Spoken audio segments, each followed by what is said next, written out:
You're listening to the Archaeology Podcast Network. You're listening to the Archaeology Show. TAS goes behind the headlines to bring you the real stories about archaeology and the history around us. Welcome to the podcast. Hello and welcome to the Archaeology Show, episode 229. On today's show, we talk about the amazing food at Pompeii, the Kingdom of David being found again, and an amazing Iron Age female warrior. Let's dig a little deeper into that ridiculous patriarchy and rip it down.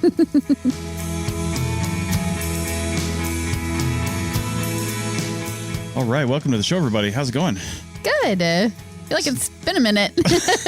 So we ran a rerun because life. It was kind of a rerun. It was an episode I recorded with you for Archaeotech. Oh, yeah. I guess it was a crossover. Yeah, it was a kind of a crossover. Yeah. And we got some good feedback from that episode. So if you guys like that tech episode, we've gone on and done the Archaeotech podcast a little bit, and we may do it some more because my co-host over there is back to Saudi Arabia in a week. And I'm right here across the table from you, so it's easy for you to rope me into, guest co-hosting with you. Right. So we may actually, like I said, if I don't have interviews, we often do interviews on that show. Mm-hmm. We may do some more tech news shows. Yeah. And focus them over there. It is really fun to focus on the tech behind some of the news articles that we see coming out. So, just keep in mind on that particular show, the audience is designed to be, thought to be very different. Mm-hmm. Typically professionals in archaeology and people interested in those spaces. So we don't pull any punches on the jargon and things like that. So true, but I feel like I'm not super technical anyway, so I make you explain things to me. So yeah, that might be true. Yeah.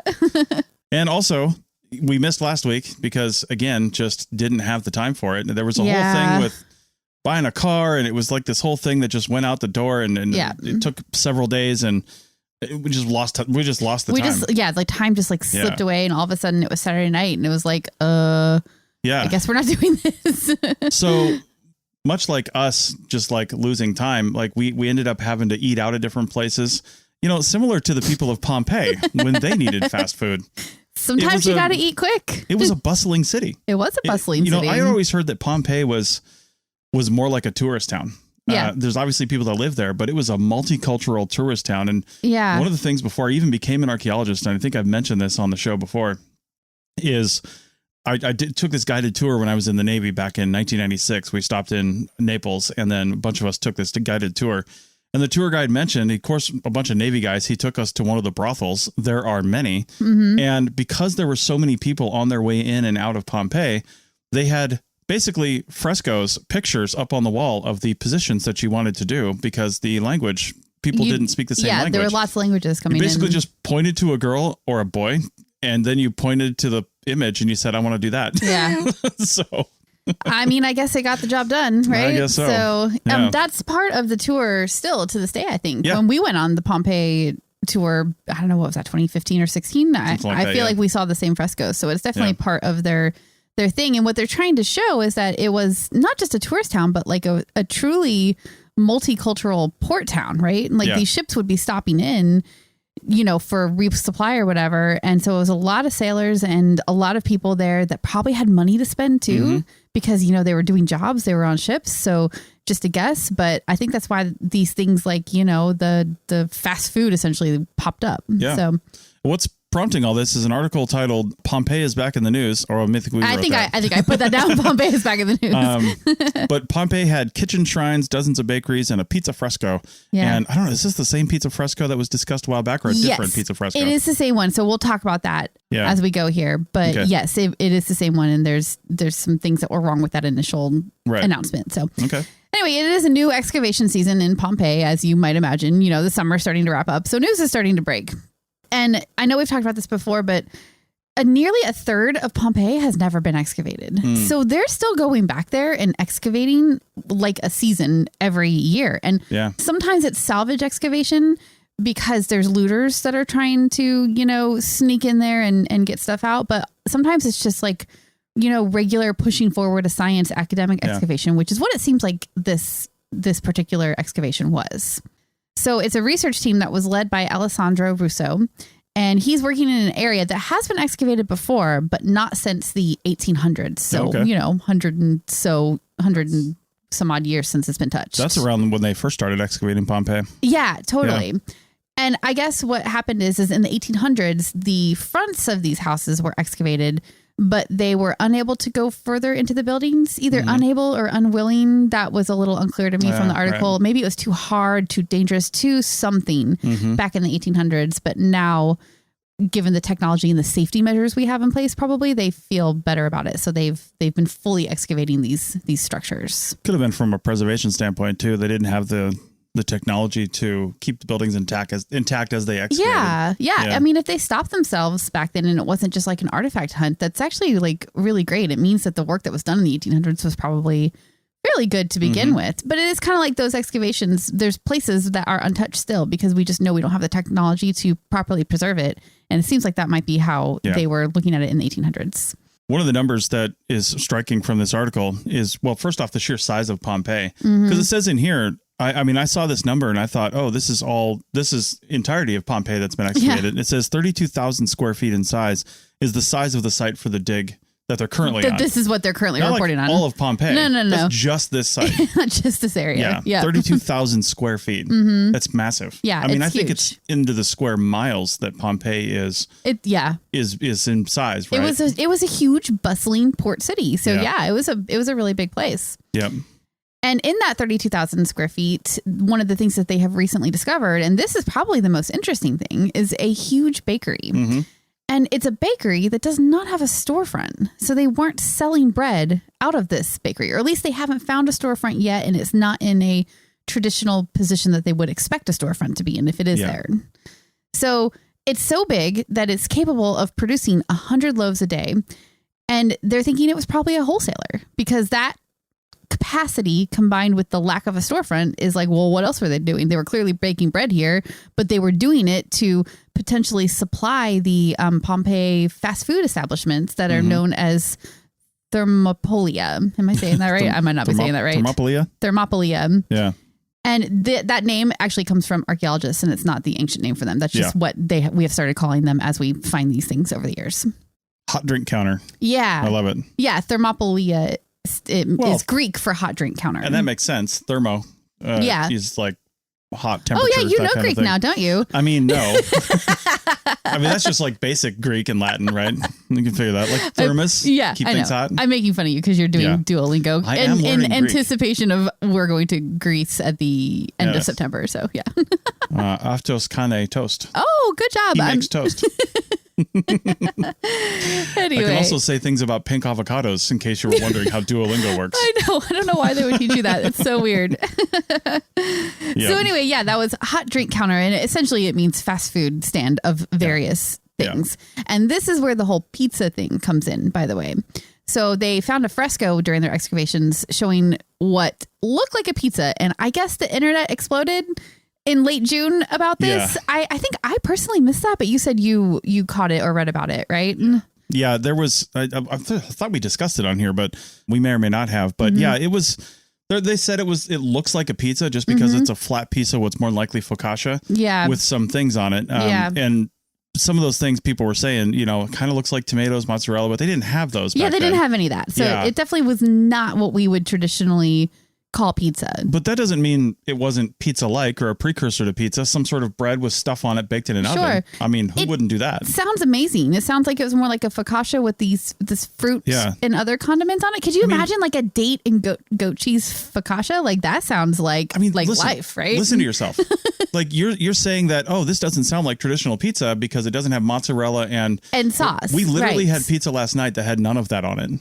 Yeah, it didn't, did it? No, it had balsamic vinegar. No, it had sauce on it, though. Pesto. It wasn't mozzarella and red sauce, though. Right. It really depends on your definition of pizza, but it does sound like you shouldn't consider what was on that fresco to be like a modern day, like Naples style pizza. I'm definitely was upset about this. You go to any hipster pizza place right now, like some modern pizza place with like one word in the title of the restaurant, one syllable, and you're pie. The name is pie. Right.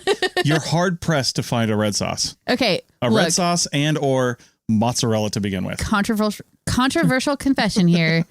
I prefer pizza that doesn't have red sauce on it. Which is not pizza. Fine. It's not pizza, but that's how I prefer it. I like a flatbread. You prefer conglomerated bread product. And dates and goat cheese and maybe some balsamic vinegar and onions. That would be good too. Yeah. Roasted garlic. Yeah. See, I just don't. I'm all for this being focaccia rather than pizza. So yeah. Anyway. Well, back to the excavation. Yeah, on this, they actually found a few skeletons, including 2 women and a child, that looked like they were trying to take cover from the eruption. Now, the major eruption that happened in 789 AD was not the only eruption. There was several eruptions that week. And people, I mean, by the time the big one hit, I doubt it was business as usual anywhere in Pompeii. People were evacuating. People were trying to figure out what to do. You know, they were just trying to figure out what's going on. They probably could not imagine it in any way that their city was going to be covered in ash. Oh, no. They probably thought they just hole up inside a building and then they'll dig themselves out like a blizzard, like you would if there was a blizzard. You know, you just sort of let it pass and then you move on. And so how could you know that by taking cover, you're actually going to die there? It's again, the tragedy of Pompeii. It always really strikes at the heart, you know? Well, I imagine for most people, there's no rapid way to get out of that city either. Right. Not like you can jump in the car and go. Yeah. You know, and even if you could, I mean, if people were evacuating, which I know a lot of people were likely leaving, especially tourists, why would they stay? And they were probably gone days ago. Yeah. When it first started going. Yeah. But yeah, it would have been chaos. It would have been for sure. And so you kind of have to forgive the people that just sort of like hold up somewhere. Like they just had no idea. How could you have known that that's what was going to happen? So, yeah. Right. So the final thing we'll talk about here is, of course, ritual. Wait, where's my coffee? I know. It's 9:30 in the morning, so I'm gonna. I never brought your coffee over. Sorry about that. Yeah, so we may have a new graphic coming out on our TeePublic store about ritual that Tristan is putting together. Oh, nice. Yeah, we do talk about it a lot. But anyway, they found what they're calling a kitchen shrine, which is a detailed fresco. And what does it have? Like 2 yellow serpents painted on the wall, or what they call good demons? They're calling those good demons. I don't know where they're getting that from, but that's what they're calling them. Yeah, they might have some other evidence that they're not talking about here that leads to this kind of thing. Yeah, yeah. And there was, I mean, in this time period, even like today, you can walk into a business and see I'm just going to call it a Jesus fish. I don't know what they actually call them, like the Christian fish. Oh, yeah. People call it a Jesus fish. You see that people advertise that on their businesses. So that's different than back then. That's true. Yeah. Somebody could have had a shrine to some sort of god or deity or just some sort of religious affirmation. Showing their religious preferences or allegiance or whatever on the outside of their shop. Literally trying to speak to the gods and say, favor my shop. Yeah, maybe. You know? Yeah. They said in the article that the shrine in the kitchen allowed people to offer food on their altars potentially, so you could like buy food as an offering. You know, that's a hell of a sales pitch right there. It's like, hey, you want to buy some of this food? You can just give it right back. You can do it. You just offer it to the gods, and then maybe like your voyage will be. And then they walk away and just put that food back on the shelf, and it's just like a cycle. Oh my god, that would be like some genius. That's what I'm saying. Marketing. I'm definitely on board with that. That's why God smited them with fire and brimstone. Right. Yeah. So. Well, this article is from Insider, and it's clearly just a press release, right? Like they just are getting some information out about what they found. So this is not an academic article. These are just assumptions. It sounds like that people are drawing from what they found so far, but there's not full evidence or there's not any evidence specifically behind this yet. So yeah. All right. Well, we are going to end this one now. I'm sure there'll be more stuff about Pompeii as the summer unfolds, right? Because that's just how it goes. Yeah. End of summer is the time to release all the things that you've done that are cool, right? Exactly. Which is how we get, pizza frescoes. Right. This is where the press releases come out ahead of the papers. Yeah. Papers, I wouldn't think till next year, probably, right? Yeah, usually. Yeah. Or over the winter sometime. Yep. All right. Well, now we're going to go to a slightly different part of the world down in Israel. We're going to talk about a guy's opinion where we're going to look at, a historical figure and whether this young upstart was a king or just a really popular shepherd. Back in a minute. People are driven by the search for better. But when it comes to hiring, the best way to search for a candidate isn't to search at all. Don't search, match with Indeed. The hiring process can be slow and overwhelming. Simplify hiring with Indeed. Indeed is your matching and hiring platform. With over 350 million global monthly visitors according to Indeed data, and a matching engine that helps you find quality candidates fast. Ditch the busy work. Use Indeed for scheduling, screening, and messaging so you can connect with candidates faster. Join more than 3.5 million businesses worldwide that use Indeed to hire great talent fast. Listeners of this show will get a $75 sponsored job credit to get your jobs more visibility at Indeed.com/PODKATZ12. That's Indeed.com/PODKATZ12. Terms and conditions apply. Save on O'Reilly Brake Parts Cleaner. Get 2 cans of O'Reilly Brake Parts Cleaner for just $8. Valid in-store only at O'Reilly Auto Parts. O'Reilly Auto Parts. Welcome back to episode 229 of the Archaeology Show. Good job. You remembered what show you're on. No, I was trying to do that whole pretentious Ohio State thing. I just got canceled by a whole bunch of people in the Midwest. I don't know what you're talking about. I feel like I missed something. Ohio State? I don't even really know sports. Oh man, that's not the first time you've talked about that. You know, it really bothers you, doesn't it? Do you see like bumper stickers out there where the is just like huge because if you don't say it, it's just not the same. And it's like people who in Nevada who have it's Nevada, it's not Nevada. Yeah, it's Nevada. Nevadans get very uppity about the pronunciation of Nevada. Who cares? Just be lucky people are visiting. All right. So, speaking of visiting, somebody's visited the biblical kingdom of David yet again, or at least they think they have. Or have they? Yeah. It sounds like lots of people may have and just didn't realize it. Or have they? So, it turns out that a number of times people have thought they've found the historic biblical kingdom of David, King David. Mm-hmm. And we'll talk about him here in a second, but actually, we'll talk about him right now. Yeah. So, yeah. I don't know where my notes are.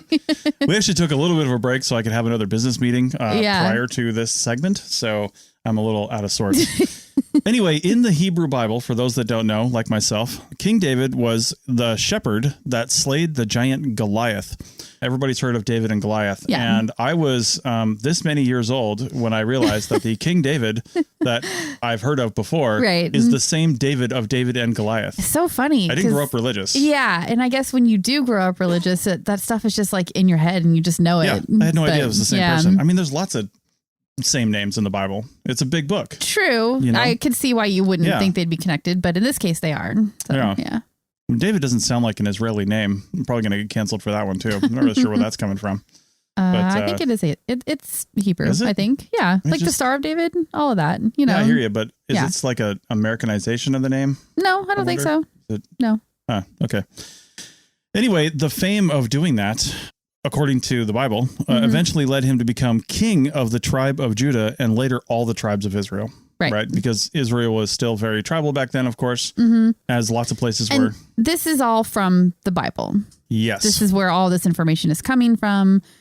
We don't know anything about the real David, if there was a real David. We know very little. Yeah. There's almost no evidence, archaeological or otherwise, to support him or his existence. Yeah, and it's not just him or his existence. It's this entire kingdom. Yeah. Whether or not something like this actually existed, you'd think we'd have evidence of it. Now, absence of evidence is not evidence of absence, right? Right. Just because we haven't found it yet doesn't mean it wasn't a real thing. Yeah. But in such a heavily populated area right now. And where a lot of archaeological work is being done, but there's still a chance that there's something that we haven't found yet. There always is. Yeah, always. We'll talk a little bit more about that later. But Professor Joseph Garfinkel, who's professor of prehistoric archaeology and archaeology of the biblical period at the Hebrew University of Jerusalem, thinks otherwise. He's done somewhat of a study, and he published this in the Jerusalem Journal of Archaeology, which is a peer-reviewed journal and is linked in the show notes. So there's actually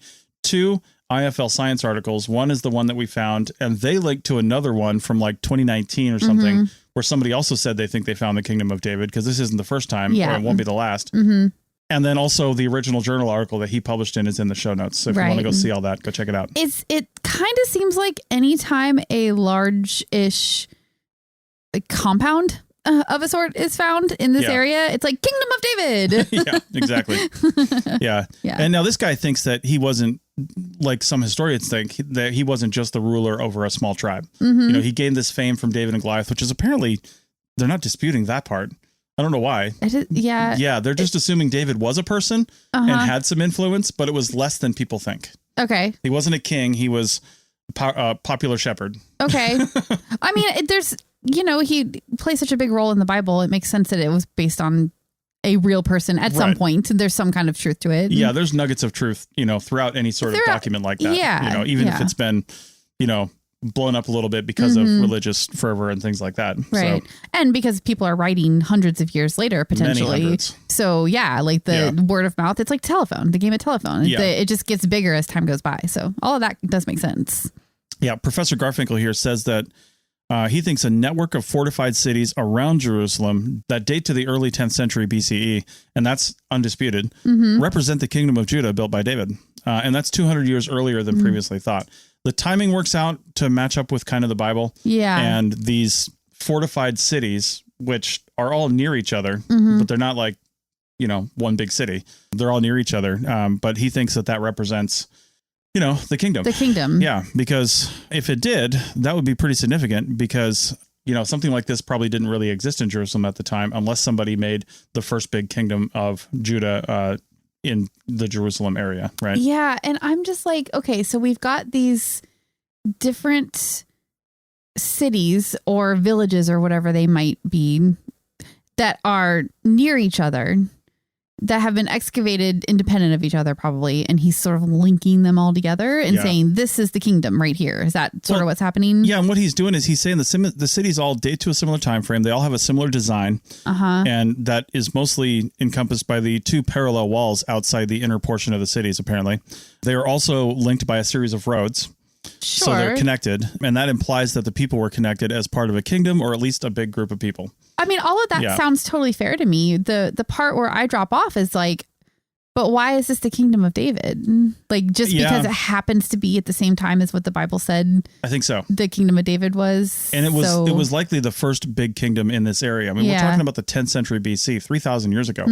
So it really was very tribal back then. And David, if I'm not mistaken, was like the first one to unite the tribes of Israel, right? Right. So, I mean, let's go Catholic Squirrel Girl. Was that, I mean, I know just enough to be dangerous, right? Like I've got like this surface level knowledge that I remember from my religious catechism days or whatever, but like, it's not good. Yeah. Not reliable. Well, Garfinkel subscribes to the idea that David was the powerful ruler that is described and written in the Bible. He says that it's the minimalists out there that make David out to be a shepherd that ruled over a small village.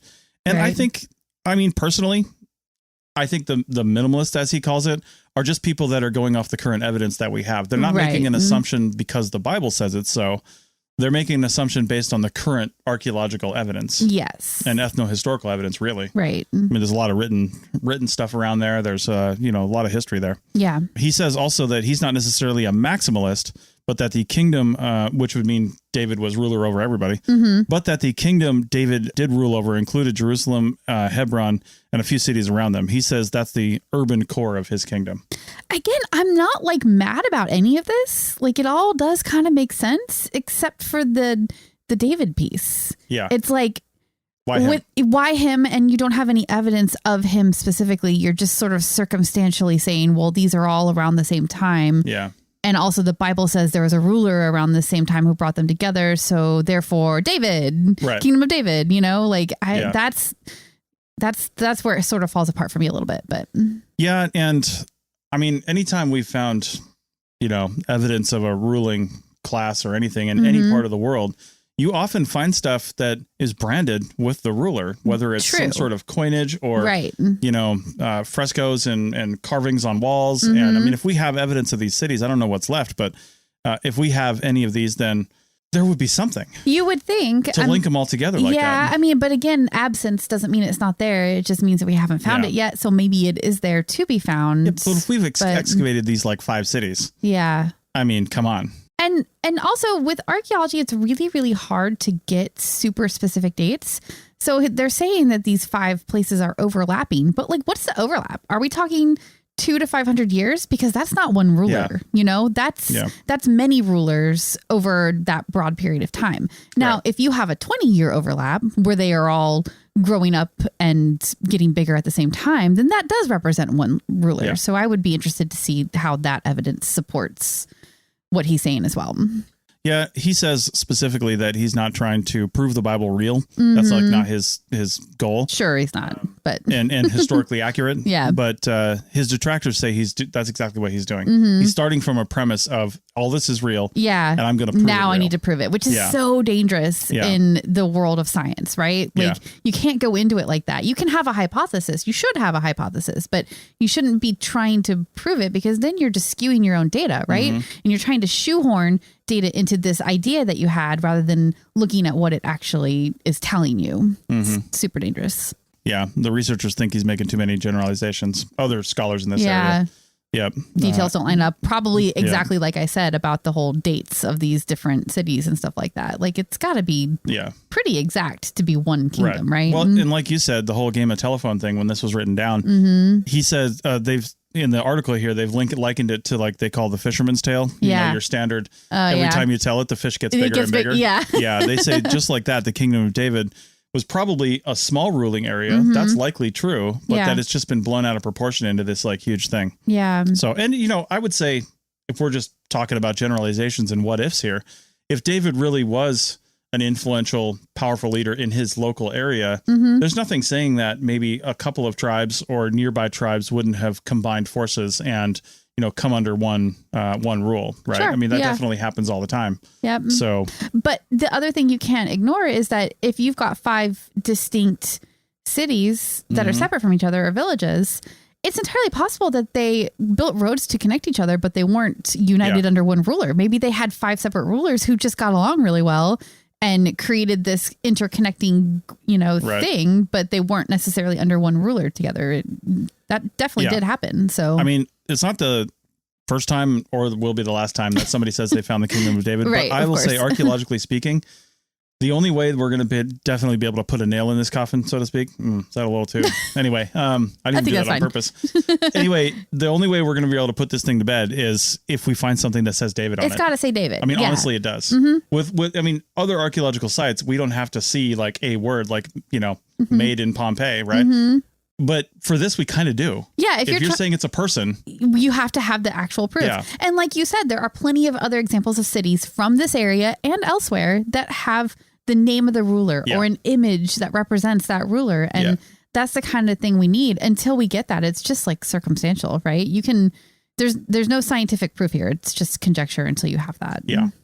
I guess I wrote in my notes here, I forgot that other article refers to a 2018 dig, I guess. Yeah. When researchers found a large house outside of Jerusalem on the way to Gaza that dates to about the 10th century BCE. So again, one of the things I read, and I don't think I wrote it down here, was that, people say that back in the 10th century BCE, Jerusalem was basically a small town. It wasn't a big city. Right. It was a small village with like outlying communities. So if anything had grown up to be this huge kingdom or this like massive influence, you'd know about it. Yeah. There would be evidence. There would be massive disruption. There would be a massive change in the archaeological record.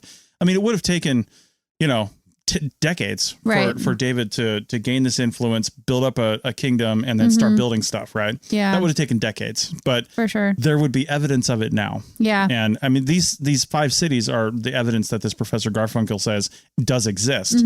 But again, unless it says David on the wall somewhere, David was here, right? Then like, how can you say you can't conclusively prove it? Right. I'm not saying he's wrong either. No, I wouldn't want to. Because, I think everybody believes that the Bible is somewhat based in something that happened in real life. There is there's nuggets of truth, like you said, in there. So there is something to be found, archaeologically speaking. It's just that, is it a whole network of villages, or is it just like one village where there was a guy who led it, who became the David of the Bible through word of mouth and the fish thing, like you said. Exactly. The fish gets bigger. So, yeah. Well, we're going to have a bonus segment because I needed to learn something about David. And the bonus segment is going to be talking about what we know about David. Okay. So, we're going to do that. But I'll just blow a little bit out of the water. Did we even know that he lived in the 10th century BCE? Oh. That's actually kind of a huge question. Is that extrapolated from the Bible and all the dates in there? Where do we get that? Oh, and man. Does that even put him in the right spot? Biblical archaeology. It's like this rabbit hole that you can fall down into. Yeah. For sure. So while we may not know much about David, we do know some things about a badass female warrior. Let's talk about her on the other side. People are driven by the search for better. But when it comes to hiring, the best way to search for a candidate isn't to search at all. Don't search, match with Indeed. The hiring process can be slow and overwhelming. Simplify hiring with Indeed. Indeed is your matching and hiring platform. With over 350 million global monthly visitors according to Indeed data, and a matching engine that helps you find quality candidates fast. Ditch the busy work. Use Indeed for scheduling, screening, and messaging so you can connect with candidates faster. Join more than 3.5 million businesses worldwide that use Indeed to hire great talent fast. Listeners of this show will get a $75 sponsored job credit to get your jobs more visibility at Indeed.com/PODKATZ12. That's Indeed.com/PODKATZ12. Terms and conditions apply. Welcome back to episode 229 of The Archaeology Show. You have to say the otherwise you get canceled. All right, so let's talk about we're going to talk about a badass female warrior because that's what somebody said in one of the things. But I'll tell you what, there's kind of a lot of these. Yeah, it seems like it's coming up a lot lately, right? It's kind of cool though, because all of our preconceived notions from the old patriarchy and archaeology is just like constantly being shattered. It's getting broken down like everywhere we turn in different ways by different people. It's really cool. And it's partly because of technology, which is why this grave, this burial is coming up again. It's because we have more technology and we can do more testing on it, essentially. Yeah, you got to take a look at the article too before we get started if you can, because it's from the Washington Post and they've just got a picture of a sword on there. And I'm telling you what, that is like a zombie killing sword right there. Yeah, it's for real. We're finally watching The Walking Dead because I think we're the only ones that haven't. I know, right? And, we're only 10 years behind. It's fine. I know. But I'm saying this is a zombie killer. Yeah, that's what I would use because I wouldn't want them to hear me. So, Yeah, you don't want to use bullets. No, for sure. No. Yeah. Yeah. Anyway, so this is a 2,000-year-old grave. And, let me just read the title here. It is 2,000-year-old grave probably belonged to a female warrior, study says. Yes. And so it's an Iron Age grave that was accidentally discovered by a farmer on a small island off the southwestern tip of England in 1999. So we've known about it for a while. Yeah. It was richly furnished. Like you said, there's a sword and there's also a mirror. That little round thing next to the sword in the image is a mirror. And you might be thinking that is a weird thing to find together, right? Sword and mirror, what? I'm just like, really? Like badass female warrior and we got a sword and like a compact? Seriously. I know. But like these are things that represented gender for this group probably, right? Yeah. So or represented her, whoever she was. Right. But yeah, like a sword and a mirror found together, that is super weird because typically you would think swords with males and then mirrors with females. So there's definitely... That's already breaking the norm. So in 1999, when they found that, they knew that they had something strange going on, but they didn't know exactly what. Yeah. And that was kind of where that story mostly ended at that time. The island it was found on is called the Isle of Scilly or Silly, Scilly. We haven't just quite want to be silly. Figured out how to pronounce that. You just want it to be silly. I do. I want it to be silly. Isle of Scilly. I'm going with it. So it's in England. It's in England. Yeah. And the reason the story kind of ended in 1999 when it was first found is because the preservation of the skeletal remains was pretty terrible. There's almost nothing left. They had a dark stain, which I know from my cemetery excavations that I've done over the years, that is pretty typical. Like sometimes you have nothing left at all. The preservation just isn't good for bones and you just don't have it. You just have like from the decomposition of the body, it darkens the soil and that's it really. Could that be like a really bad archaeological insult to tell somebody's like, you're just a dark stain on history. I'm down for it. Of course, that's not even an insult because eventually everybody's a dark stain. Yeah, that's somehow. True. Yeah, there's really nothing to be like sad about there. Right. All we are is one big skid mark on the earth. Oh my God. It doesn't even last forever either. Like eventually that stain will be gone too. Yeah. So in addition to the dark stain, they found just 5.3 ounces or 150 grams of bone and teeth fragments. That's not a lot. Yeah. If you look in the article, you'll see like a pile of like just the saddest little pile of little fragments that you've ever seen. And that is all that remains of this person. Yeah, that's not a lot, especially considering that bone is probably extremely dried out. So that's why there's more than it looks like this should be there. Like if this were actual like fresh bone, it would weigh a lot more. It would. Yeah, it dries out. Yeah. And you're probably only getting like the ends of bones that are left, because those like thicker pieces are the ones that last longer. You know, you're not getting any of the real fragile bits, but they do have teeth. And the one thing that teeth can do is tell you a little bit about the age. So they do know that the individual was between 20 and 25 years old when they died. But other than that, that's really all they can say. Teeth are not going to tell you if this is a man or a woman. They're not going to tell you anything else. All you can get from teeth is the age. And that's if you are lucky and have the right pieces. So they got lucky there. So you did the research on this one. Do you know if they did any dietary studies with the teeth? Because you can often tell kind of where they came from based on what their teeth composition was made of. Yeah, no, they did not talk about that at all in the article. So I don't know if that is something that has yet to be done, or if they just don't have the right kind of preservation to do that kind of research. I'm not sure, but it would be interesting to know, because like I said, in 1999, when this was found, they couldn't identify sex, and they couldn't even get DNA out of these fragments. So they really knew nothing other than the fact that this person was between 20 and 25 years old. But they have reanalyzed recently as technology has moved forward. We have different options now. And one of that is to analyze the protein found in the dental enamel. And through that protein analysis, they can determine that the remains belong to a female. So they take that and they combine that with the grave goods that they found. That would be the sword and the mirror and some of the other metal objects that were there. And they are coming to the conclusion that this was probably some kind of warrior leader type of person, but a woman. So that's really cool. Cool. Yep. And this was all published in the Journal of Archaeological Science Reports. And that link is in the show notes, and it is open access, I believe. Yeah. Even if it's not open access, you should be able to see the photos and the figures and stuff like that, which is always an interesting addition to the news reporting, which is the Washington Post article that we pulled this from. You can kind of really get the full story without reading the whole journal article if you have those two things. Yeah. So why were they able to determine sex from proteins? Basically, tooth enamel is super hard and durable, and that allowed them to pull the proteins out. And in this case, with the analysis techniques that they use, they were able to calculate a 96% probability that the remains are female. That's cool.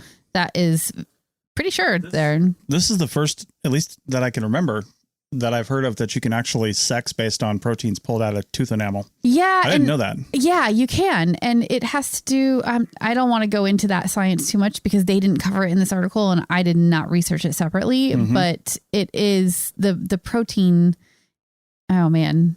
Yeah, I'm not going to try it. Basically there are techniques where you can pull proteins out and you can tell male or female based on that. So yeah. That's pretty cool. Yep. Yeah. That kind of opens up a lot of stuff because teeth last for a long time in the archaeological record. And, and a lot of times it's the only thing left. Yeah, for sure. So yeah. I was just thinking we could probably go back pretty far into the past before things fossilized, So we probably can't get into like paleoanthropology far back, but well, maybe, I don't know. It just depends. It just depends on the preservation, right? But yeah, I feel like that kind of technique will really give us a lot of answers, at least as far as male or female. I mean, that doesn't always tell you a whole lot more, but it does give you some idea of what you're looking at. So this burial is quite rich in comparison to contemporary burials, which is why they are concluding that she was likely of some significance, right? Yeah. There's just a lot more burial goods. And Sarah Stark is the human skeletal biologist at Historic England and one of the study's authors. And she says that Iron Age Britain was a pretty tough place and that there was a lot of violence, warfare, and raiding. Yeah. Obviously, like you might imagine.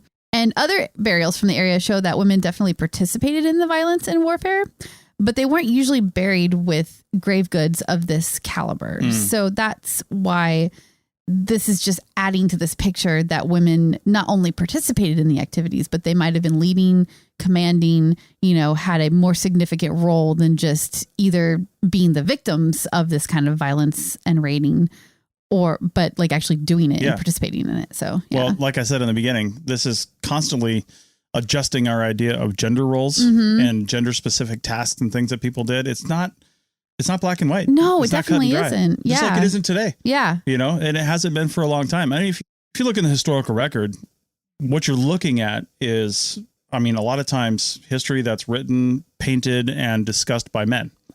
And it's going to be biased and it's going to be looking at society in a certain way. Right. And in some cases through history, there have been pretty strict gender roles. But if you just look around, even even England, which seems like a pretty strict one way or the other kind of place, has had queens and kings for the last several hundred years ruling over England. Yeah, right? for sure. Not just like all kings. Yeah. I think that you can't understate how much of an influence the patriarchal nature of the roots and beginnings of archaeology, like how much that influenced how we interpret the sites that we found. Right. Like in the 17 and 1800s, it really was a male dominated society. And because of that, the men primarily that were doing the archaeology work really instilled their values, their patriarchal values on the finds that they were making, the things and the people and the places. So it's like you have to both break down that tradition from 100, 200 years ago, and then also try to look at it without applying your own biases on it right now, too. Like we might want to apply a more gender equal image to it because that's where we are now. And so you have to be careful not to do that, too. Like looking at this stuff objectively, I think is really, really difficult. But that's what it seems like they're trying to do with stuff like this. Like, it looked like it would have been a male because of the leadership nature of it. But actually, this was a female, and the science shows that. So science and the I don't know, chemistry of it all, that is what talks here, right? Yeah. All right. Well, that's about all we have time for this time. Well, we got more time, but that's all we have to say. So we do have a bonus segment for our members. If you're not a member, arcpodnet.com/members, and you can join in with the conversation over on Slack that we have for all of our members. And more specifically, just in case you guys don't get our newsletter, which you can sign up for over at arcpodnet.com. Actually, if you just scroll up a little bit, it'll have a little thing that shows up if you've never been there that says, hey, join our newsletter. It goes out every Friday, but one of the things we're promoting right now is our Culturo Share event that's coming up about underwater and maritime archaeology. And that's coming up on August 20th, 2023. If you can't make that, that's a Sunday, and it's at 10 a.m. One of the reasons for that is we have a pretty large UK audience, so we want them to be able to participate. And the person that's our MC for this is the host of the T-Break Time Travel podcast, Matilda Ziebrecht, and she is in Germany. So that's why it's at 10 a.m. in the morning, Pacific time. So varying times, but if you can't make that, it's a free event. Then if you are a member, you can see the video and watch the whole Q&A and the speakers and all that stuff anytime you want on your member pages over at arcpodnet.com/members. Yeah, so for sure. Membership is like $76 a year if you want a discount. If you don't, it's $7.99 a month. And it really helps us out and literally keeps these lights on. So, yeah. But anyway, thanks for that. Enjoy the bonus segment if you can get access to it. If you can't, please go try. And we'll see you next time. Bye.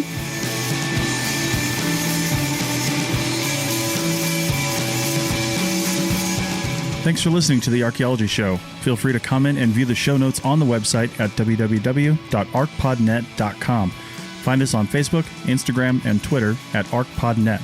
Music for this show is called I Wish You Would Look from the band Sea Hero. Again, thanks for listening and have an awesome day.